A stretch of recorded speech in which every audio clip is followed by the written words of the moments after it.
जब धरती पर योद्धाओं और अर्षि मुनियों की वीरता गूंजती थी। इस धरा पर ऐसे कई धनुर्धारी हुए, लेकिन उनमें से कुछ ही धनुष थे जो अपने दिव्य गुणों के लिए प्रसिद्ध थे। जब हम बात करते हैं एक असाधारण धनुष की, तो यह किसी साधारण योद्धा के लिए नहीं, बल्कि विशेष रूप से अजेय योद्धाओं के लिए बना होता है। ऐसा धनुष अपने धारण करने वाले को अद्वितीय ताकत प्रदान करता है, जिससे उसकी विजय लगभग सुनिश्चित हो जाती है। महाकाव्यों में हम पाते हैं ऐसे धनुषों का जिक्र जो प्रत्यंचा से छूटते ही साधारण बाणों की गति को कई गुना बढ़ा देते थे। कल्पना करें, जब ये दिव्य धनुष से छोड़े गए अस्त्र अपने लक्ष्य की ओर बढ़ते होंगे तो उनके प्रभाव का क्या आलम होता होगा, यह समझना कठिन है। इस वीडियो में हम उन 5 महान धनुषों की कहानी सुनेंगे जो हिंदू महाकाव्यों और धार्मिक ग्रंथों में सबसे शक्तिशाली माने जाते हैं। उन धनुषों के साथ जुड़े योद्धा केवल महानता के प्रतीक नहीं बने, बल्कि इतिहास के पन्नों में अमर हो गए। 5वां नंबर पर है गांडीव धनुष, जो शक्तिशाली धनुषों में 5वां माना गया है। गांडीव का नाम सुनते ही अर्जुन का नाम आता है, जिसने इस धनुष के 108 दिव्य तंतुओं के बल पर महाभारत के युद्ध में अद्वितीय वीरता का प्रदर्शन किया। कहते हैं, जब भी अर्जुन इस धनुष से बाण चलाते तो उसकी गर्जना से शत्रु पक्ष में भय का संचार हो जाता था। गांडीव की दिव्य चमक इतनी तेज थी कि दुश्मन अर्जुन के संधान को समझ ही नहीं पाते थे। इस धनुष का निर्माण भी एक अद्भुत कथा से जुड़ा है।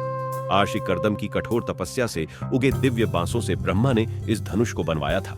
पहले यह धनुष ब्रह्मा के पास रहा, फिर देवताओं के बीच कई हाथों से गुजरता हुआ अंततः अग्निदेव तक पहुंचा। खांडव वन दहन के समय अग्निदेव ने इसे अर्जुन को भेंट किया, जिससे अर्जुन अपराजेय हो गए। गांडीव पर अर्जुन ने ब्रह्मास्त्र, इंद्रास्त्र और अन्य दिव्यास्त्रों का संधान किया, जिससे यह धनुष केवल एक हथियार नहीं, बल्कि धर्म और साहस का प्रतीक बन गया। इस तरह गांडीव न केवल अर्जुन की वीरता का साक्षी बना, बल्कि उसकी कहानी के साथ इतिहास में अमर हो गया। चौथा नंबर पर है विजय धनुष, वह धनुष जिसे परशुराम जी ने कर्ण को वरदान स्वरूप प्रदान किया। इस दिव्य धनुष की शक्ति और अद्भुत गुणों के कारण इसे महाकाव्य महाभारत में प्रमुख स्थान प्राप्त है। ऐसा कहा जाता है कि भगवान शिव ने इंद्रदेव से विजय धनुष प्राप्त करने का आग्रह किया था, ताकि वे इसे अपने महान शिष्य परशुराम को दे सके। इस धनुष के बल पर परशुराम ने 21 बार धरती को क्षत्रियों से विहीन किया। बाद में जब उनका शिष्य कर्ण एक अद्वितीय योद्धा बनकर उभरा, तो उन्होंने विजय धनुष को उसे सौंप दिया। विजय धनुष में अद्भुत गुण थे जो अन्य किसी भी धनुष में नहीं पाए जाते थे। विजय एक ऐसा धनुष था जिसे किसी भी अस्त्र शस्त्र से नष्ट नहीं किया जा सकता था। जब भी कर्ण इस धनुष से तीर चलाते तो एक भयंकर गर्जना उत्पन्न होती जो दुश्मनों के दिल में भय भर देती थी। इस धनुष की विशेषता यह थी कि कर्ण के हाथ में आते ही वह चारों ओर एक अभेद्य सुरक्षा कवच उत्पन्न कर देता था, जिसे किसी भी दिव्यास्त्र से भेदा नहीं जा सकता था। महाभारत के युद्ध के दौरान श्री कृष्ण ने स्वयं अर्जुन से कहा था कि जब तक कर्ण के हाथ में विजय धनुष रहेगा, तब तक तीनों लोक के सभी योद्धा मिलकर भी उसे पराजित नहीं कर सकते। महाभारत के 17वें दिन अर्जुन और कर्ण के अंतिम युद्ध में विजय धनुष का विशेष प्रयोग हुआ। इस युद्ध में कर्ण ने विजय धनुष से कई बार अर्जुन के गांडीव की प्रत्यंचा को काट डाला। ग्रंथों में कहा गया है कि दिव्य धनुषों का प्राण उनकी प्रत्यंचा में होता है। विजय की प्रत्यंचा इतनी सुदृढ़ थी कि उसे कोई भी अस्त्र या मंत्र काट नहीं सकता था। यही कारण है कि कर्ण का विजय धनुष युद्ध के दौरान उसे एक अपराजेय योद्धा बना देता था। तीसरा नंबर पर है कोदंड धनुष, जो स्वयं भगवान श्री राम का था। इस धनुष का संबंध केवल शक्ति या पराक्रम से नहीं, बल्कि भगवान श्री राम की गहरी करुणा और दया से भी है। श्री राम, जो सदैव धर्म और न्याय के पथ पर चले, कोदंड धनुष का प्रयोग केवल तब करते थे जब कोई और उपाय शेष ना हो। कहते हैं, जब श्री राम को लंका जाने के लिए समुद्र पार करना था, तो उन्होंने समुद्र देवता से मार्ग देने की प्रार्थना की। लेकिन जब कई दिनों तक कोई उत्तर नहीं मिला, तो उन्होंने कोदंड धनुष उठाया और तीर संधान किया। उनकी निश्चयात्मकता इतनी दृढ़ थी कि तीर छोड़े जाने से पहले ही समुद्र देवता प्रकट हुए और क्षमा मांगते हुए मार्ग देने का वचन दिया। श्री राम ने तीर वापस तरकश में रखने के लिए सोचा, परंतु तीर तो संधान हो चुका था। इसे बिना लक्ष्य के छोड़ना संभव नहीं था, तो उन्होंने इसे विपरीत दिशा में छोड़ दिया।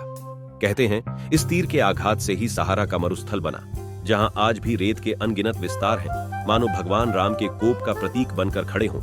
इस धनुष का संबंध केवल राक्षसों का संहार करने तक ही सीमित नहीं था। रावण जैसे महाबलशाली राक्षस का भी अंत इसी कोदंड धनुष से हुआ था। रावण, जिसने देवताओं को भी पराजित कर दिया था, वह श्रीराम के कोदंड धनुष के सामने टिक न सका।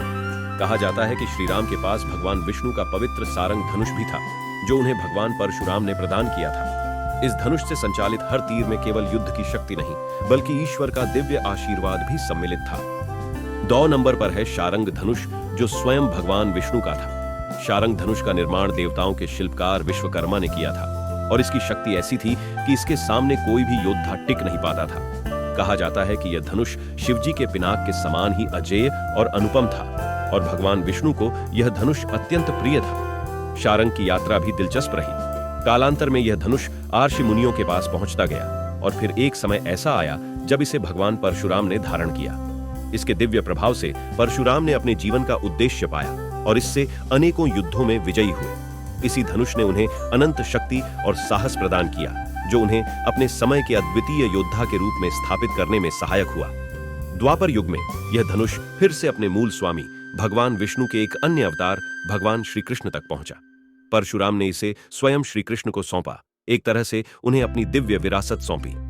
श्री कृष्ण के हाथों में शारंग धनुष की शक्ति और बढ़ गई। यह धनुष अब केवल एक अस्त्र नहीं, बल्कि उनके जीवन के उद्देश्य और कर्तव्य का प्रतीक बन गया। कहा जाता है कि जब श्री कृष्ण ने इस धनुष को धारण किया तो उनके सामने सभी चुनौतियां छोटी पड़ने लगीं। यह वही शारंग धनुष था जिसकी ताकत ने श्री कृष्ण को लंका के युद्ध से लेकर अनगिनत दैत्यों और असुरों के विनाश में मदद दी। महाभारत युद्ध के दौरान भी श्री कृष्ण ने कई बार इसके दिव्य आशीर्वाद का उपयोग किया और सभी बाधाओं को पार किया। और यह भी मान्यता है कि शारंग धनुष का प्रभाव ही था जिसने श्री कृष्ण को सत्य और धर्म के मार्ग पर हमेशा अडिग बनाए रखा। पहले नंबर पर है पिनाक धनुष। यह धनुष भगवान शिव का प्रिय अस्त्र था, जिसे उन्होंने स्वयं धारण किया था। पौराणिक कथाओं के अनुसार इसे भगवान विश्वकर्मा ने बनाया था ताकि यह सृष्टि और विनाश दोनों के लिए उपयोगी हो सके। भगवान शिव ने इस धनुष का उपयोग त्रिपुरासुर के वध में किया, जिससे इसकी महत्ता और भी बढ़ गई। कथा के अनुसार लंका के राजा रावण ने भगवान शिव की तपस्या कर पिनाक धनुष प्राप्त किया, परंतु अपने समय पर रावण ने इसे अपने गुरु परशुराम को सौंप दिया।